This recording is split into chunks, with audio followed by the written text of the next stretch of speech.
다른 데 같은 거 그냥 갔습니다. 안 되는 겁니까? 안 되는 겁니까 이거? 소리가 안 나는데.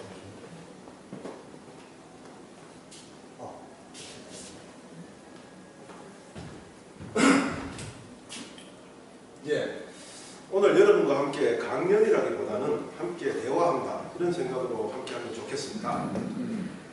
지금 현재 구미의 문제를 보면은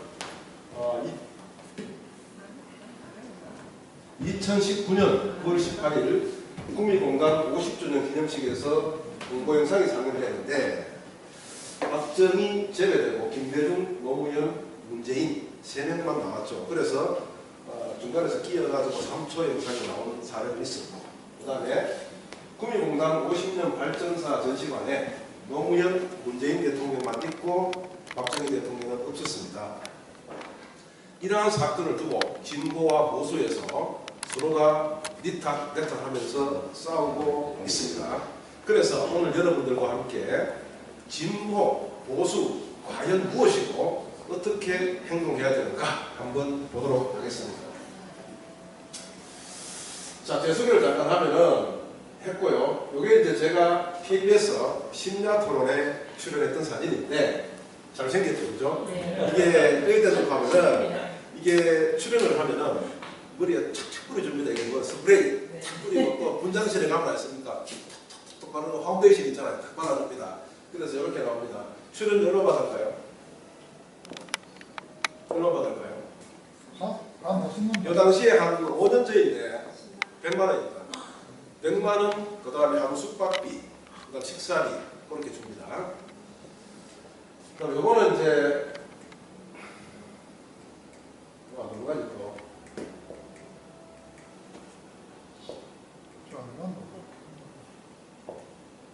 요거는 이제 박종진의 캐노라마 출연했을 때인데 너무 싸요. 정말 하기 싫더라고. 왜냐하면 딱 끝나고 나니까 10만 원 주더라고. 아니 친구들이 방송 출연한다고 우리 모여가 있는데 먼저도 못 뽑았어요. 그다음 요게 이제 YTN 뉴스 배담 시간에 출연했을 때인데 요거는 한 20만 원 줍니다. 네, 밥도 주고.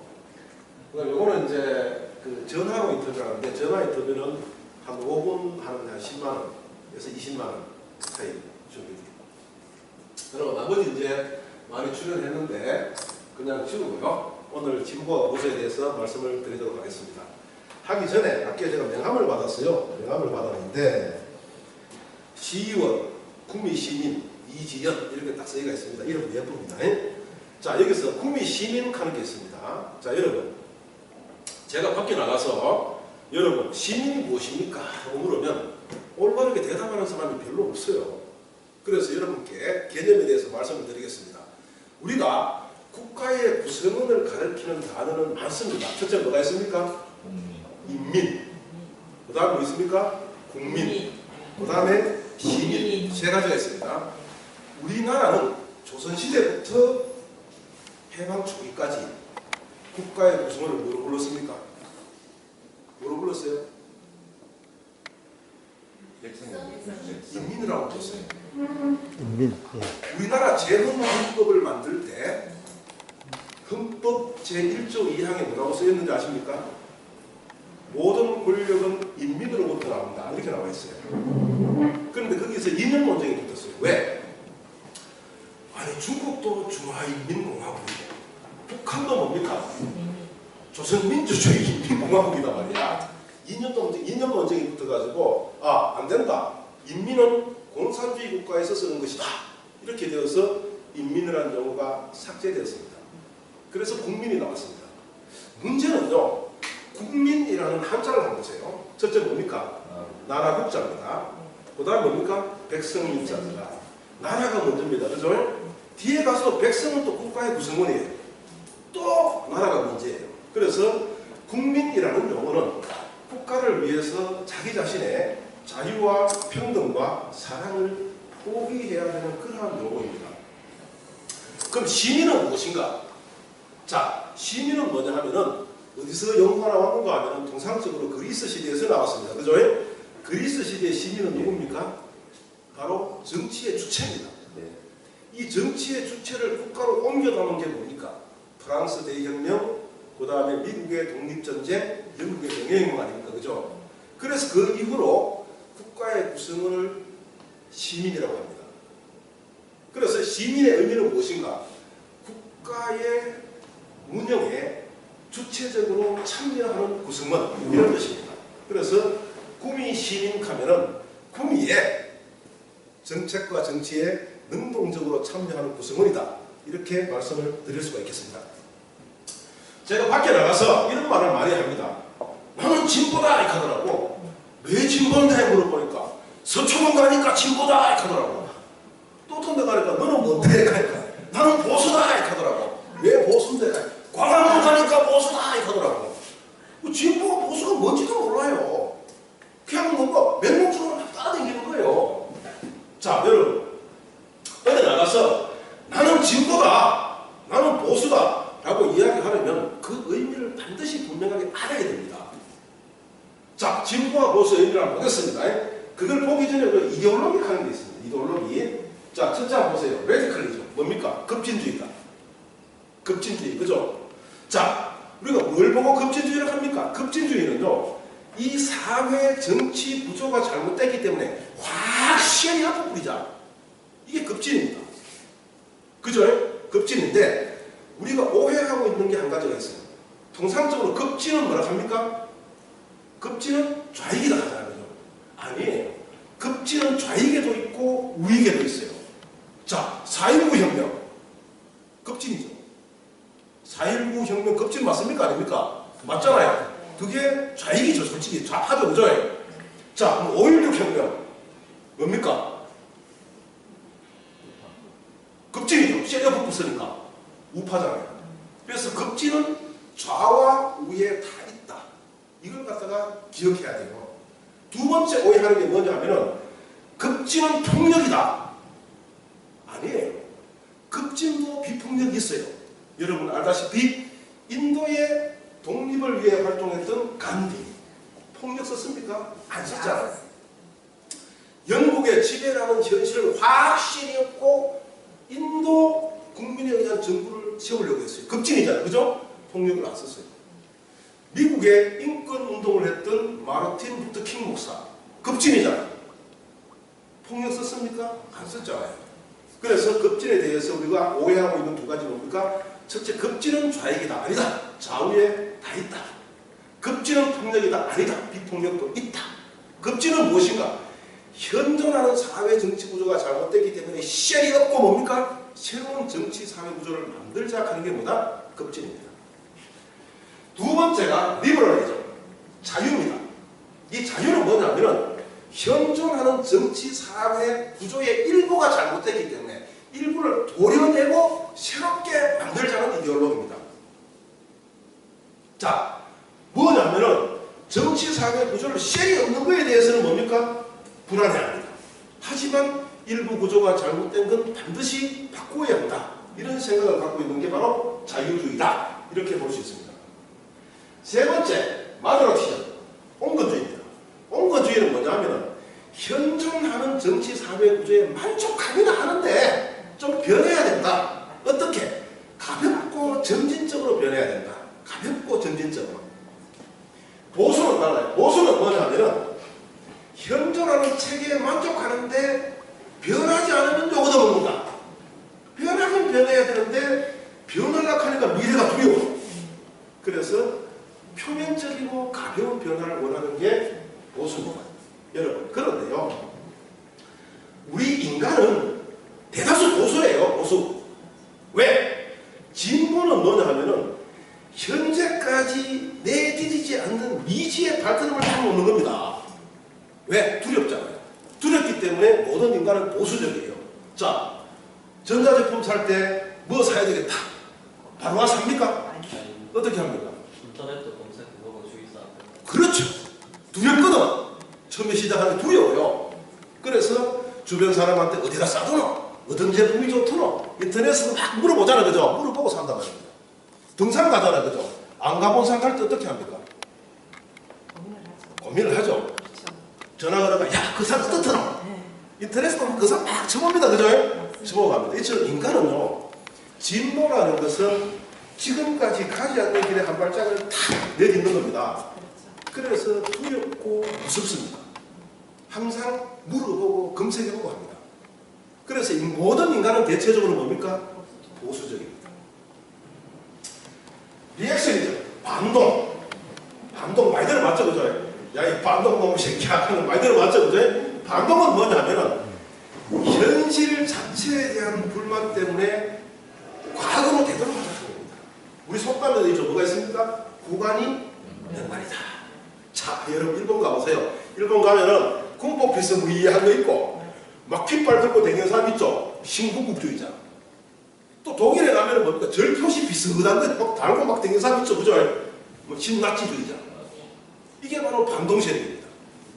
반동 세력은 현존하는 체제에 불만이 있기 때문에 과거로 뭡니까? 빽 돌아가자 하는 세력이 반동 세력입니다. 요즘 정치권에서 뭐 중도 신당이니 중도 세력이니 하는 건 없습니다. 중도가 어디 있어요? 이념은 이념인데 이 사람들은 왜 중도를 내세우느냐? 간사하잖아. 왜? 중독하면 사람들이 편들 줄 알거든. 그래갖고 중독하는 말을 내세웁니다.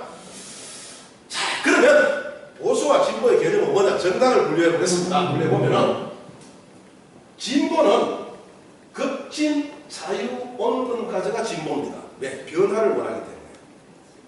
그래서 우리가 통상적으로 우리나라의 급진은 원내 정당에 없습니다.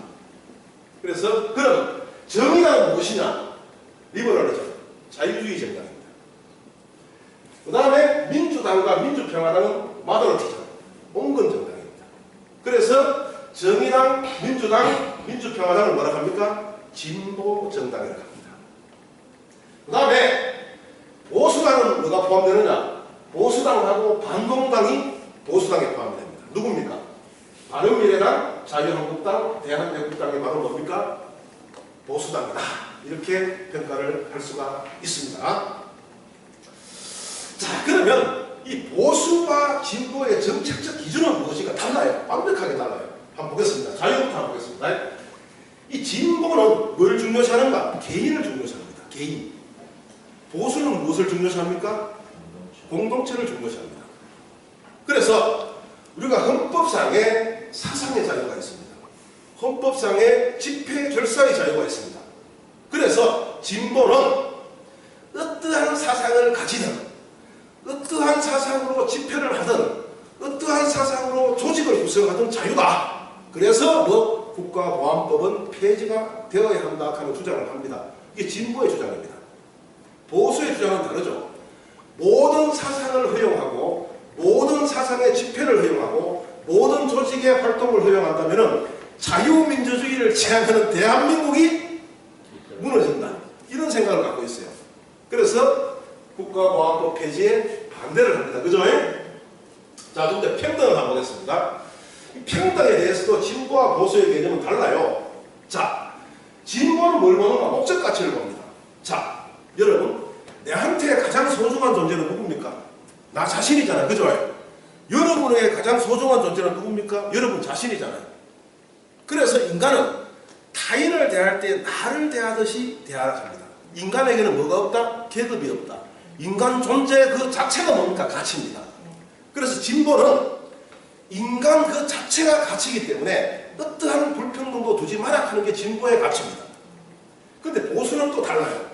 보수는 어디에 중점을 두느냐? 수단 가치에 중점을 둬요. 수단 가치가 뭐냐면 생산 가치입니다. 생산 가치.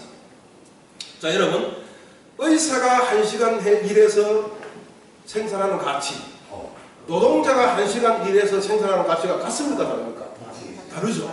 그래서 보수에서는 인간의 존엄성을 인정해 주되 수단 가치에 따라서 좀 더 대우를 해줘야 된다 하는 게 뭡니까? 보수의 평등의 개념입니다. 세 번째, 사랑, 이해입니다. 이 진보에서는 어떠한 사안이 생겼을 때 이해하고 토론하는 과정을 중요시합니다. 그런데 보수에서는 토론하다 보면 죽도 밥도 안 된다. 목적을 위해서 개인의 자유를 좀 어떻게 하라? 희생해라 하는 게 뭡니까? 진보의 보수의 자유입니다. 복지를 한번 보겠습니다. 복지를 보면은 우리가 통상적으로 진보는 보편적 복지입니다. 다시 말해서 세금도 차등적으로 거두고 세금 거둘 때 부자는 많이 내라 이래, 많이 내. 그 다음에 뭡니까? 복지는 동일하게. 이 개념이 뭐냐면은 평소 노동력이 있을 때 세금을 많이 냈기 때문에 노인이 되어서는 평등하게 복지 혜택을 받으라 하는 게 진보의 가치입니다. 즉 다시 말해서 진보의 가치는 뭐냐면은 부자라고 해서 복지에서 혜택을 받지 않으면 안 된다. 부자도 복지 혜택을 받아야 된다 하는 게 뭡니까? 진보의 개념입니다. 보수의 개념은 뭐냐 하면은 있는 놈 많이 내라. 있는 놈 많이 내라. 복지 줄 때 너는 많이 있으니까 좀에만 받아라. 뭡니까? 차등적 세금, 차등적 복지가 바로 뭐다? 보수의 가치입니다. 안보도 달라요. 진보의 안보는 뭐냐? 이거 군사력이 막 전달하려고 하니 돈도 많이 들고 다른 부분 발전도 안 되더라. 군사력은 적과 비스무리하게 하고 나머지는 관계 개선을 통해서 안보를 실현하자 하는 게 진보의 가치입니다. 그런데 보수에서는 그렇지 않죠. 남들보다 강한 군사력을 가져야 된다. 왜? 국가 간의 관계는 언제 틀어질지 모르기 때문에 항상 상대보다 강한 군사력을 가지고 대비해야 된다 하는 게 바로 뭡니까? 보수의 가치입니다. 이처럼 보수와 진보의 가치는 첨예하게 다릅니다.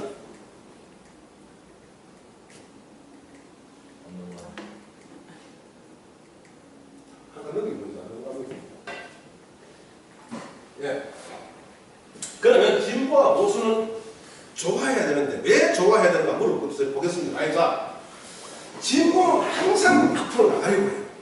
항상 나가려고 해요. 다시 말해서 자유라는 개념 아까 이야기했죠. 그죠? 헌법에 사상의 자유가 있고 집회 결사의 자유가 있기 때문에 국가보안법을 폐지해야 된다. 이렇게 이야기합니다. 진보는. 자, 두 번째 복지에 대해서 한번 보겠습니다. 노인, 복지. 진보는 어떻게 이야기하는가 하면은 임녀에 대한 보상을 해주라. 어르신들이 과거에 사업을 하든 직장을 다니든 월급을 타고 돈을 벌었을 때 내가 투자한 노동력을 전부 다 안 가져왔다 이래요. 그죠? 나머지는 어디에 투자가 됐습니까? 사회 발전에 재투자가 됐다 이겁니다. 그 가치를 노인에게 돌려줘야 된다. 다시 말해서 노인 복지는 탄탄하게 해야 된다 하는 게 뭡니까? 진보의 가치입니다. 빈곤 마찬가지입니다. 진보적 측면에서 이야기하면은 내가 아무리 노력해도 못 살 수가 있어요. 구조적 환경 때문에. 자, 내가 동네에서 쩌면한 전박을 한 개 채렸다. 채리고 나서 한 달 있다 주변에 대기업 마트가 딱 섰어. 내가 암만 노력해도 돈 벌 수 있습니까? 없습니까? 없단 말이야. 그럼 구조적인 한계가 있다. 장애도 마찬가지야. 내가 장애인 너무 싶어 나왔나? 장애인은 지가 장애인으로 태어나고 싶어 태어났나? 아니다 이거예요. 그럼 누가 책임져야 되느냐? 사회 구조적인 문제는 정부가 완벽하게 책임져야 된다 하는 게 뭡니까? 진보의 가치입니다. 의료도 마찬가지입니다. 의료도 아파가 죽으면 그만큼 억울한 게 어디 있습니까? 그래서 진보의 가치는 의료도 국가에서 책임을 져야 된다. 이게 진보의 가치입니다. 그런데 보수의 가치는 좀 다르죠. 그죠? 보수는 유지하려는 경향입니다. 아까 이야기했죠. 그죠? 헌법상에 비록 사상의 자유가 있고 집회 결사의 자유가 있더라도 공동체를 지키기 위해서는 사상의 자유도 어느 정도 제한이 되어야 하고 집회 결사의 자유도 어느 정도 제한이 되어야 된다. 그렇지 않으면 자유민주주의 체제가 붕괴된다 라고 이야기하는 게 보수의 가치입니다. 그래서 보수에서는 국가보안법의 폐지에 반대하고 있습니다. 복지 개념도 마찬가지입니다. 보수에서는 어떻게 보는가 하면은 노인, 빈곤, 장애 이 같은 거 내가 많이 노력하면은 어느 정도 개선될 수가 있다. 그러나 노력해서 안 되는 부분, 일부분만 국가에서 지원해주자. 이게 바로 뭡니까? 보수에 대한 가치입니다. 그러면 진보와 보수와 왜 이렇게 복지에서 첨예하게 대립하느냐? 진보는 인간의 우선성에 둡니다. 보수는 공동체의 우선성을 줍니다. 자, 노인, 빈곤, 장애, 의료, 기본적 수요 전부 다 국가에서 지원해 준다면 엄청나게 재원이 됩니다. 그 재원을 어디서 조달할 것인가? 이 많은 재원을 조달하면 국가의 존립과 연계된다. 이런 생각을 갖고 있기 때문에 보수는 무엇입니까? 모든 책임은 개인이 지되 개인이 지지 못하는 분야만 지원을 하자라는 게 이 보수의 개념입니다. 자, 여러분, 그래서 진보 진영에 가면은 보수를 적으로 간주합니다. 보수 진영에 가면은 진보를 적으로 간주하지만 마찬가지 진보에 가면 누구를 적으로 간주합니까? 보수를 적이라 합니다. 그죠? 지금도 그렇죠. 진보는 보수를 뭐라 합니까? 토착배우라 하죠. 그죠? 보수는 진보를 뭐라 합니까? 빨갱이라 하죠. 그죠? 그런데요, 여러분, 중요한 건 뭔지 아십니까? 보수와 진보가 존재하지 않고 보수와 진보가 싸우지 않으면 사회가 발전이 안 돼요. 보수도 우리나라의 중요한 세력이고 진보도 우리나라의 중요한 세력입니다. 자, 제가 예를 들어 드릴게요. 자, 보세요. 진보는 나가려고 하잖아. 그죠? 계속 나가려고 합니다. 확 나가려고 해요. 앞으로. 자, 여러분, 진보만 있다, 세상에. 어떻게 되겠어요? 진보만 있다. 어떻게 되겠어요? 법제화가 안 돼서 사회가 혼란에 빠져요. 막 앞으로 나가기만 하니까. 법제화가 안 되잖아요. 그죠? 그래서 사회가 혼란에 빠지게 돼요. 자, 보수만 있다. 어떻게 됩니까? 보수만 있다. 사회가 정치적으로 발전이 안 돼. 가만히 있으니까. 그죠? 자, 그럼 사회 발전은 어떻게 이루어지냐? 이렇게 이루어집니다. 보세요. 진보가 1m 나가잖아요. 그죠?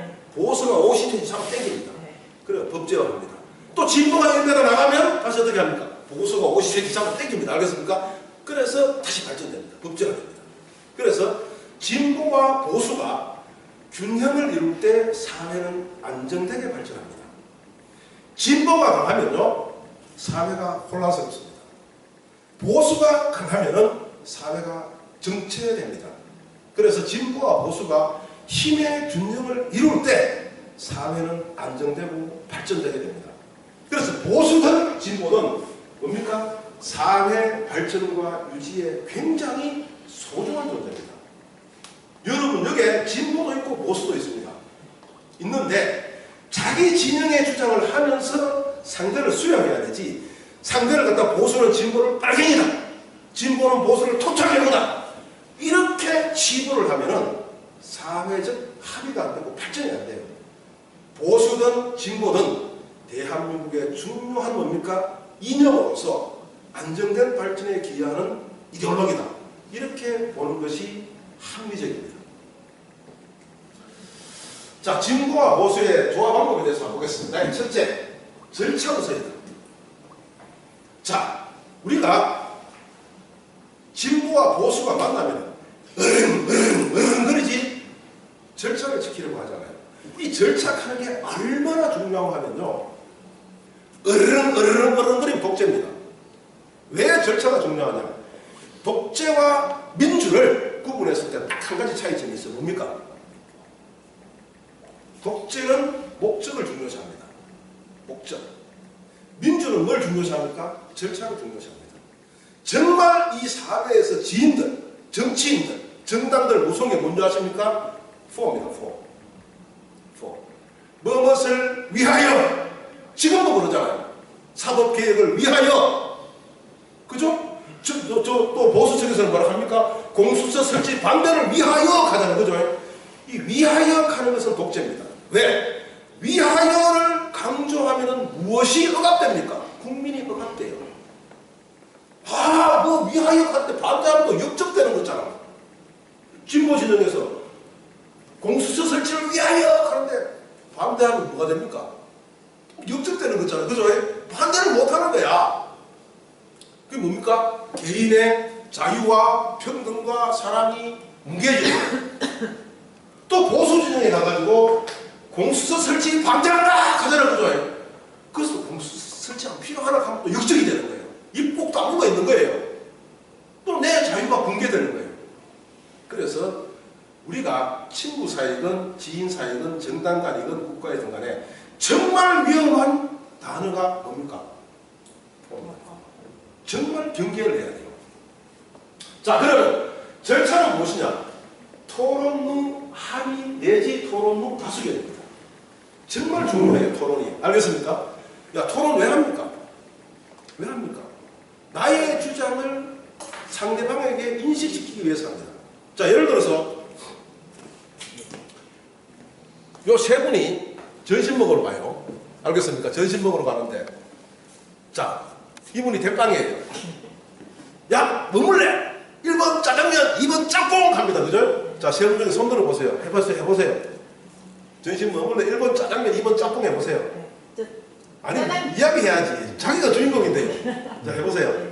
오늘 점심 뭐 드시러 갈래요? 1번. 1번 짜장면. 2번. 2번 짬뽕. 손 들어봐요. 저는 짬짜면. 아니, 그렇게 하면 안 돼. 손 안 돼. 들어봐요. 짜장면 잠깐 손 들어봐요. 짜장면 하겠습니다. 전 짜장면. 짜장면. 짬뽕. 짜장면 2명, 짬뽕 2명. 네.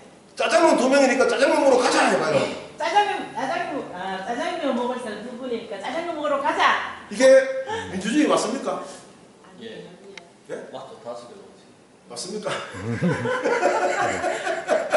어떻게 해서 맞습니까? 아니죠? 네, 아니죠. 왜? 네. 왜 아닙니까? 아, 주장을 강요를 이렇게. 그렇죠. 아니죠. 토론이라는 것은요, 네. 다수에게는 다수를 유지할 수 있는 기회를 주는 것이고, 소수에게는 다수를 확보할 수 있는 기회를 주는 게 뭡니까? 토론입니다. 토론 없이, 알겠습니까? 자, 짜장면 2명에 짜장면 먹으러 가자! 이런 걸 전문적인 용어로 뭐라 합니까? 다수에 의한 강제라고 합니다. 그래서 토론은 반드시 필요합니다. 왜? 다수에게는 다수를 유지할 수 있는 기회를 주는 것이고, 소수에게는 다수를 확보할 수 있는 기회를 주는 것입니다. 얼마 전에 텔레비를 보니까 여와 야의 야합 이대로 좋은가 이렇게 한다고. 여당과 야당이 뭐 합의하면 야합이라고 한다고. 아니에요. 여러분 학교 다닐 때 민주주의 결정 원리 뭐라고 배웠습니까? 다수결의 원리라고 배웠죠. 이 교육이 아주 잘못된 거예요.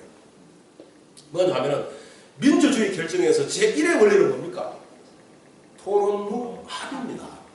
합의. 알겠습니까? 합의가 안 될 때 뭐라 합니까? 다수결로 가는 겁니다. 합의가 안 될 때. 자, 조건이 있어요. 합의가 안 될 때 다수결로 가는데, 자, 합의가 안 될 때 다수결로 가는데, 다수결에서는 반드시 조건이 필요해요. 첫째, 합의의 과정을 거칠 것. 바로 다수결로 가면 안 돼요. 합의의 과정을 거치고 안 될 때 다시 토론회가 다시 뭡니까? 다수결로 가야 돼요. 이게 바로 조건입니다. 그래서 이 진보와 보수의 조화 방법에서는 가장 중요한 게 뭐냐면은 절차를 지키자. 절차를 지키자. 자, 절차를 지키는 이유가 뭡니까? 첫째, 토론은 일방성과 편향성을 제거한다. 자, 보세요. 이 명함이 있잖아요. 그죠? 명함이 있는데 앞면을 보면 뭐가 있습니까? 시의원, 구미시민, 이연지 이래로 써가 있다. 그죠? 뒷면을 보면 뭐가 있습니까? 아무것도 없잖아요. 사람은 자기가 보고 싶은 것만 봅니다. 자기 눈앞에 보이는 것만 봐요. 그죠? 자, 마찬가지입니다. 여기서 저기를 보면 이 강단에는 화장실밖에 안 보여요. 여기서 여기를 보면 PPT 화면이 보여요. 이처럼 사람은 자기 앞에 보이는 것만 봅니다. 토론을 하다 보면 뭡니까? 이러한 것이 제거되게 돼 있어요. 내가 보는 방향 이외의 방향의 이론과 사물도 보이게 돼 있습니다. 두 번째, 의문을 확실성에 근접하게 해준다. 공자님이 말씀하셨죠. 뭐라 했습니까? 저기 세 사람이 걸어가면 그 중 하나는 뭡니까? 내 스승이다 그랬습니다.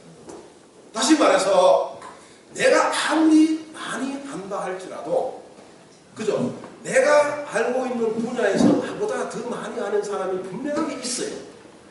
그래 토론을 하다 보면 뭡니까? 바로 내가 모르는 분야를 알게 됩니다. 이처럼 토론은 굉장히 좋은 겁니다. 한 페이지 넘어가겠습니다. 안 넘어가야 돼요. 자, 문제가 있습니다.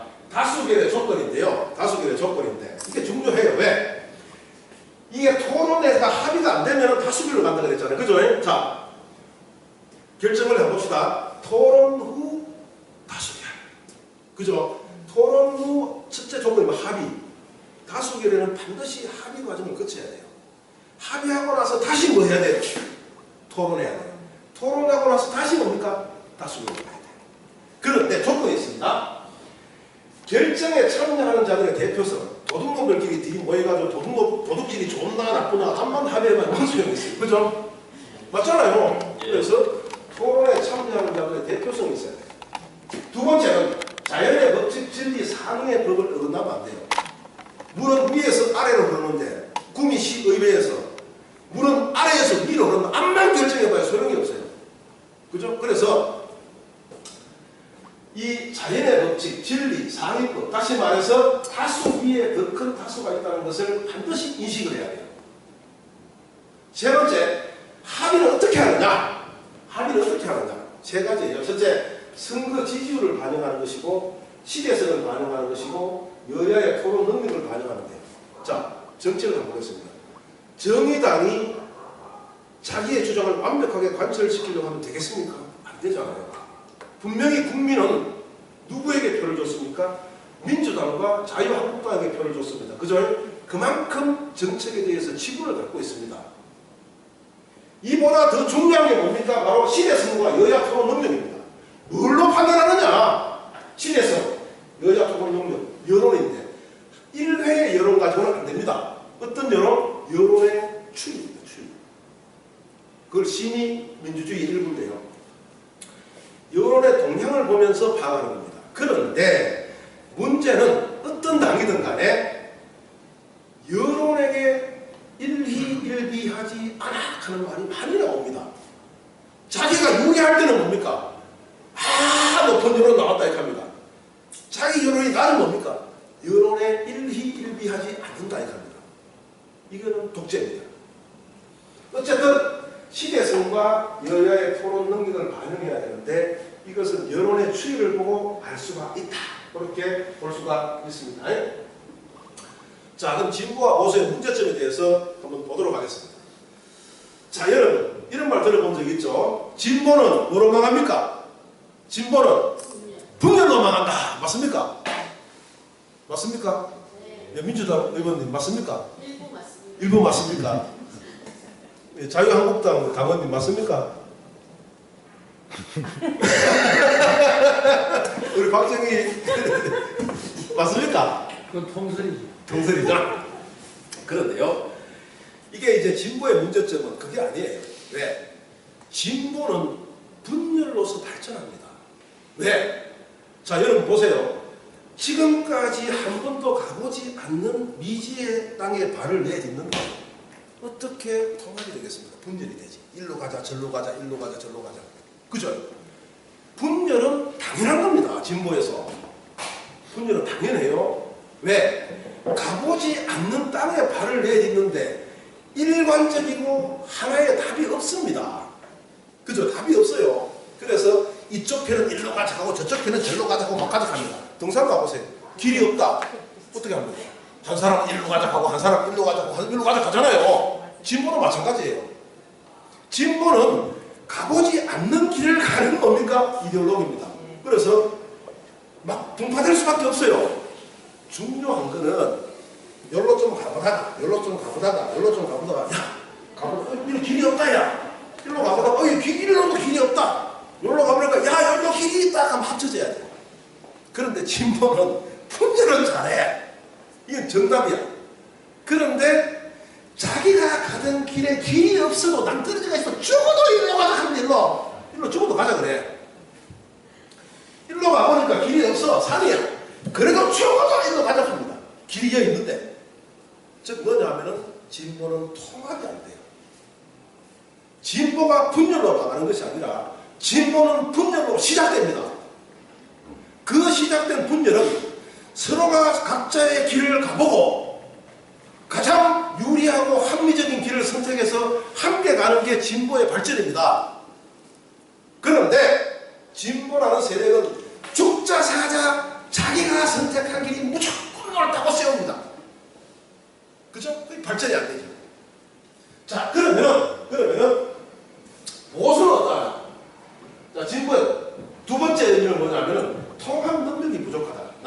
보수가 뭐냐면, 자,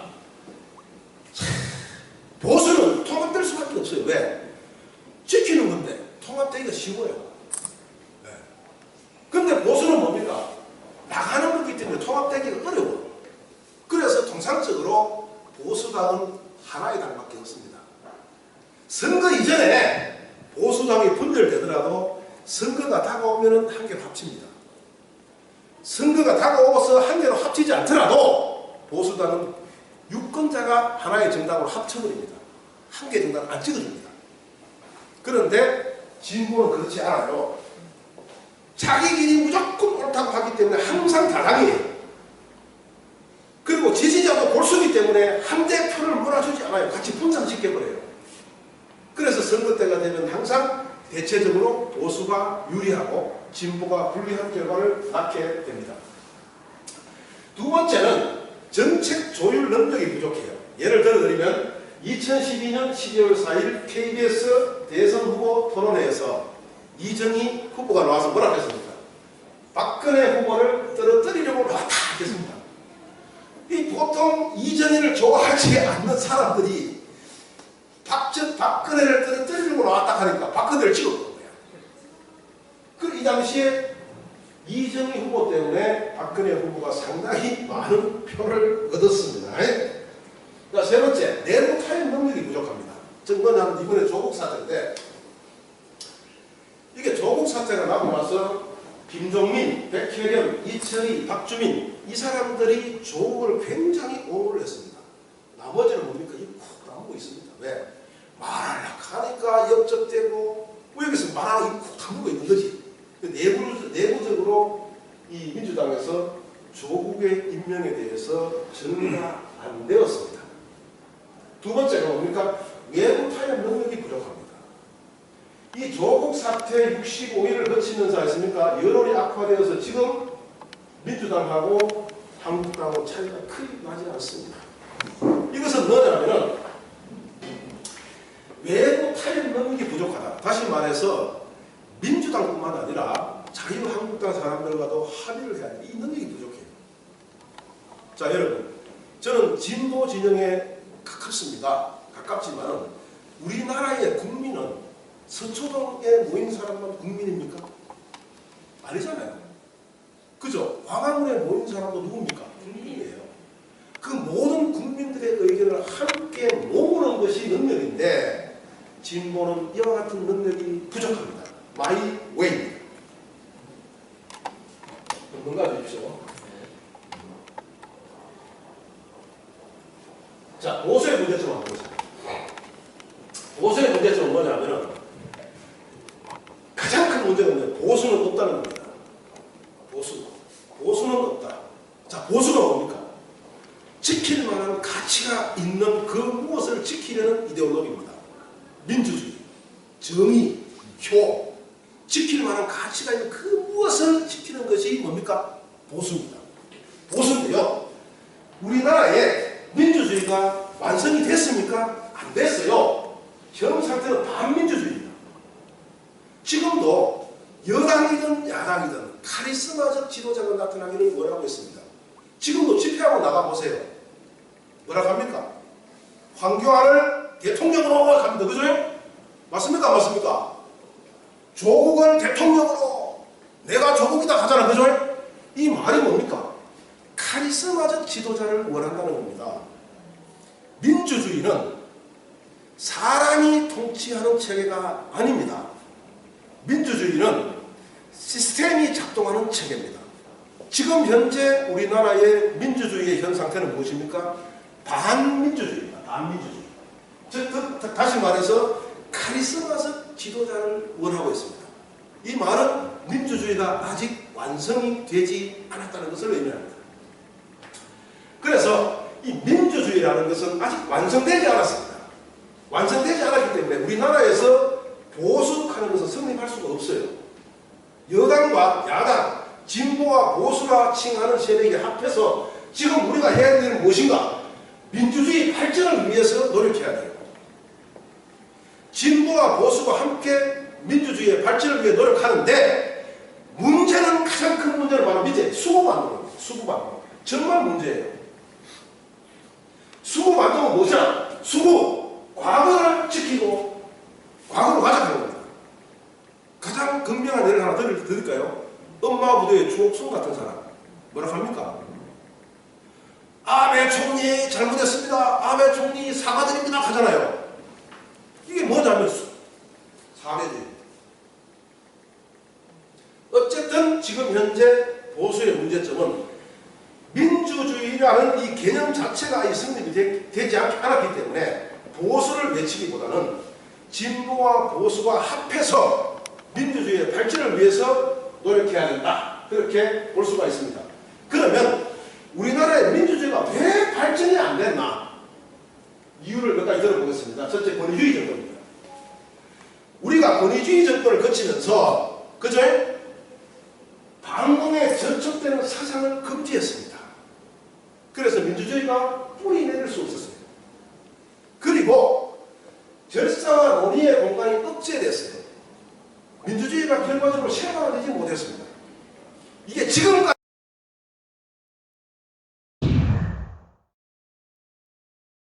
지금까지 저는요 가짜 뉴스를 처벌한다는 소식을 듣고 깜짝 놀랐습니다. 왜? 우리 국민은요 이미 대학교 안 나온 사람이 없어요. 가짜와 진짜를 보면 구분할 수 있는 능력이 있어요. 그런데 가짜 뉴스를 처벌하겠다. 이것은 언론의 자유를 억압하는 것과 마찬가지예요. 그리고 가짜 뉴스를 처벌하겠다는 말은 대한민국은 국가가 아니다라는 것과 똑같아요. 자, 여러분 연못이 있습니다. 연못에 똥뚜껑이 하나 던지었습니다. 어떻습니까? 자체적으로 어떻습니까? 정화가 되죠. 연못이 있는데 똥덩어리를 던지었는데 정화가 안 된다. 그 연못으로도 가치가 있습니까? 없잖아요. 국가도 마찬가지예요. 국가도 마찬가지예요. 언론, 출판, 집회, 결사의 자유가 있는데 이 자유롭게 놓아놨을 때 자체적으로 정화되지 않으면 국가로서의 가치가 없는 겁니다. 국가 문 닫아야 돼요. 이게 어디서 나왔습니까? 바로 권위주의 정권의 산물입니다. 두 번째, 자유민주주의를 지탱할 수 있는 권위체제가 형성되지 못했어요. 가장 중요한 게 자본주의입니다. 자, 여러분, 자본주의 하는 의미가 무엇입니까? 자유경쟁체제예요. 그런데 우리나라의 자본주의는 정경유착의 결과입니다. 일본이 패망하고 나서 적산을 남겨두고 떠났죠. 그 적산을 누가 가져갔습니까? 국가가 가져갔고 이 국가가 누구에게 불화했습니까? 재벌에게 불화했어요. 뭘 받고? 돈 받아 처먹고. 그래서 정부와 재벌이 짝짝꿍 해가지고 사업 주고 뇌물 주고 사업 주고 뇌물 주고 하다 보니까 자율적인 부르주아지가 없어요. 다시 말해서 자율적인 자본주의가 형성되지를 못했어요. 두 번째는 무엇인가? 이 정치 엘리트는 선거를 통해서 선출이 돼야 됩니다. 그런데 우리나라의 정치 엘리트는 어떻게 선출이 됐습니까? 쿠데타 혁명으로 선출이 됐습니다. 이 역사가 지금까지 계속되고 있는 거예요.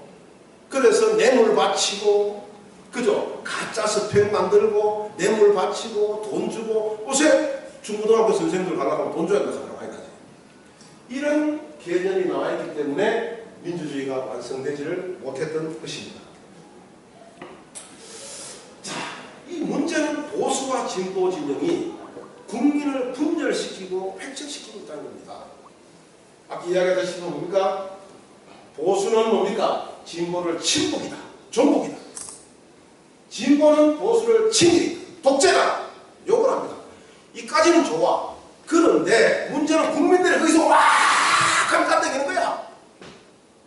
자, 여러분, 정치인들이, 정당이 국민들의 분열을 왜 획책하겠어요?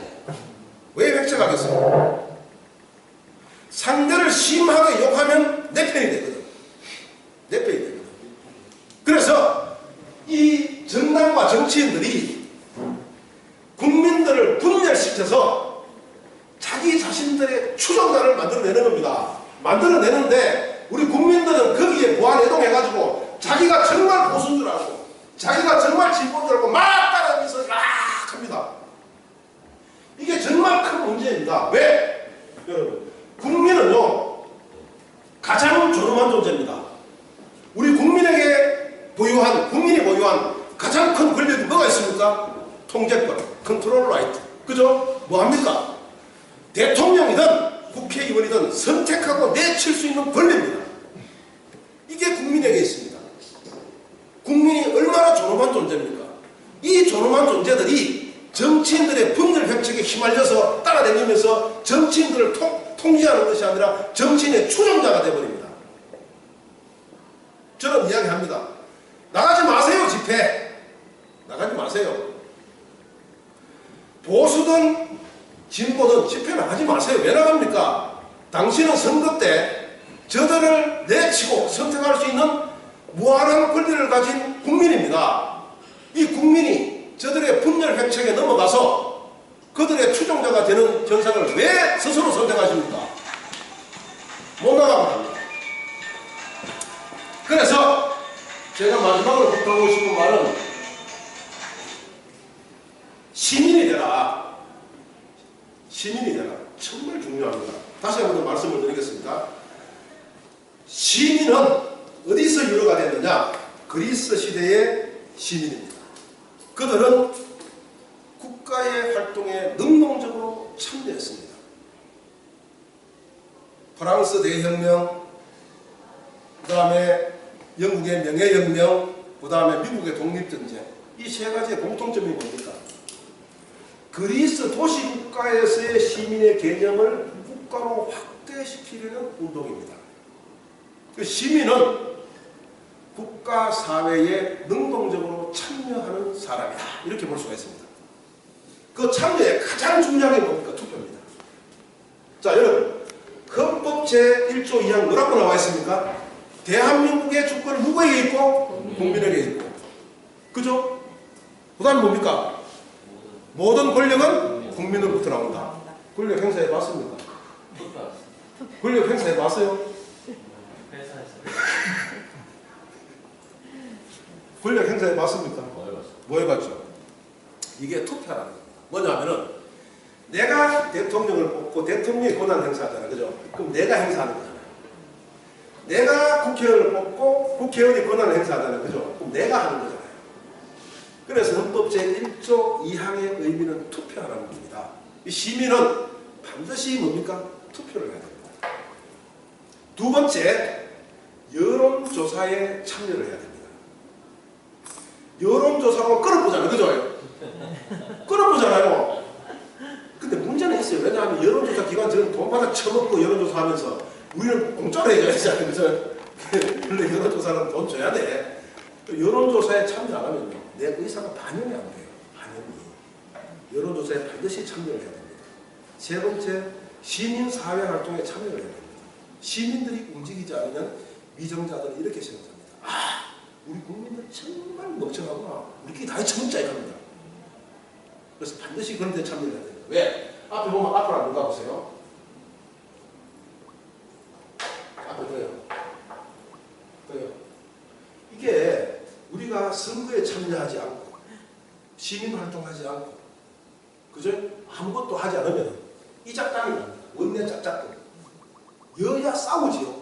예산 공백 때 되면 여야 없습니다. 막 챙겨줍니다. 또 예산. 적기 다 해줬습니다. 그죠? 자, 두 번째 뭐 합니까? 적기 월급 막 쳐올려요. 감시 안 하면. 그죠? 특히 보면은 지금 19년 안속하지만은 그 이전 국회의원들까지는요. 단 하루를 국회의원 직거래를 해먹어도 연금을 120만 원 가야 한다네요. 근데 그 폐지가 됐어요. 2014년 8월 달에. 또 어떤 거 합니까? 한 개가 드는가 봐요. 또 보면은 뭡니까? 아까 들어. 예, 방탄국회. 전부터 19대까지 56건의 체포 동의안이 있었지만 통과되는 몇 건? 11건밖에 안 됩니다. 이처럼 시민이 투표하지 않고, 그죠? 여론조사에 응하지 않고, 시민활동을 하지 않으면, 끝으로는 국민을 막 분열 백책하면서 자기 편으로 만들면서 쏘고서 저기 뭐합니까? 짝짝꿍해가 다 해쳤죠. 예. 그래서 마지막으로 여러분께 부탁하고 싶은 말은 시민이 됩시다. 시민이. 예. 감사합니다.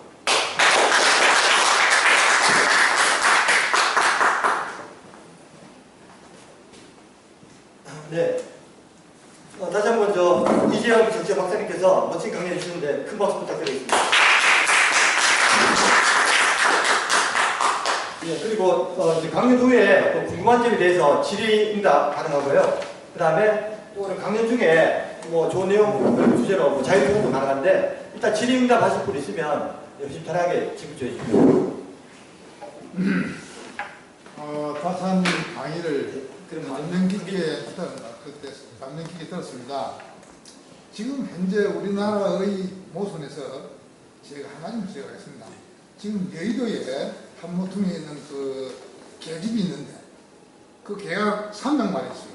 300마리 있는데 그 300마리를 떠받치는 개가 몇 마리겠습니까? 9명이면 상부 27, 2,700마리입니다. 그럼 3,000이 되죠. 그래서 언론하고 집합이 되면은 10,000명이 그 집에 있어요. 그 사람이 대한민국을 이렇게 개판을 만들고 있습니다. 왜 제가 이런 말씀을 드리냐면은 이 자유한국당이 신한국당